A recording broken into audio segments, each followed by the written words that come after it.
2 weeks after I erased them from my life, a man I hadn't seen in 20 years stood in my office doorway holding a manila envelope like a weapon. He didn't knock, didn't smile, just said my name the way people do when they think they still own a piece of you. Her first boyfriend, the one from before me, before marriage, before the child who called me Dad. "Service papers," he said, placing the envelope on my desk with deliberate care. "You've been served." I didn't reach for it. My pulse stayed even. My face stayed neutral. Inside, something old stirred, slow, patient, awake. I noticed his hands were shaking. I noticed the cheap suit, the forced confidence, the eyes darting toward the glass walls as if expecting an audience. He thought this was his moment. He thought I was unprepared. I glanced at the envelope. Custody interference, financial damages, emotional distress, my wife's language, my daughter's leverage. I looked back at him and finally spoke. "Is that all?" He frowned. Confusion flickered. Not fear yet. Not yet. As he turned to leave, he added almost casually, "She says you abandoned them. Courts don't like men who disappear." I watched him walk away, and for the first time since I cut them off, I smiled. I didn't leave them impulsively. I left after patterns stopped being coincidences, after my daughter stopped meeting my eyes, after birthdays felt rehearsed, after my wife flinched, not from anger, but from questions she couldn't answer fast enough.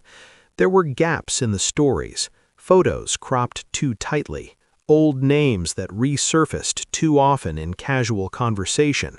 And then there was the night I found a school form, emergency contact, father's name, not mine. I remember staring at it, waiting for my brain to reject what my eyes already understood. Denial is quiet. It doesn't scream. It negotiates. I told myself it was a clerical error, a leftover memory, a harmless ghost. But ghosts don't show up at your workplace with lawsuits. When I left, I didn't argue, didn't beg, didn't ask for explanations. I simply withdrew. Money, access, presence. Silence is the most honest test.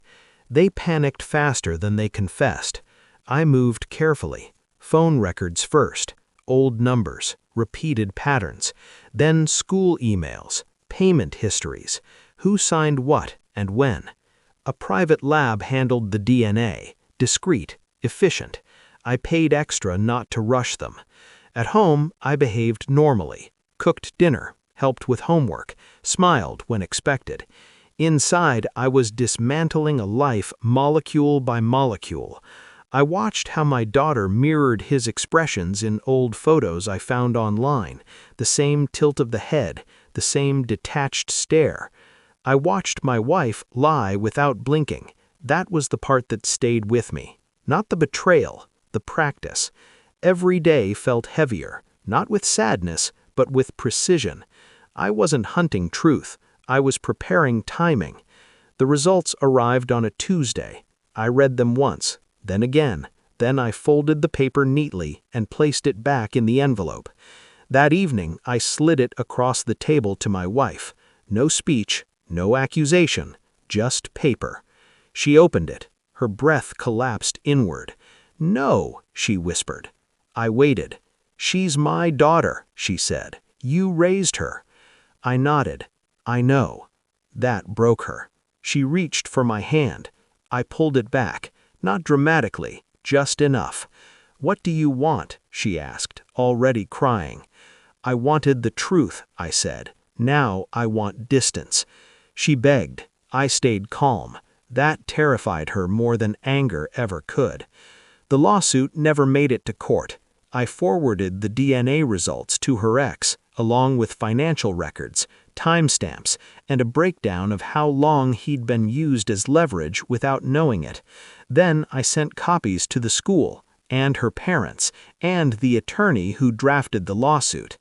I didn't threaten. I documented. Reputations collapsed quietly. Accounts froze. Questions multiplied. They called, texted, showed up. I didn't respond. Power isn't confrontation, it's absence that forces them to speak to themselves.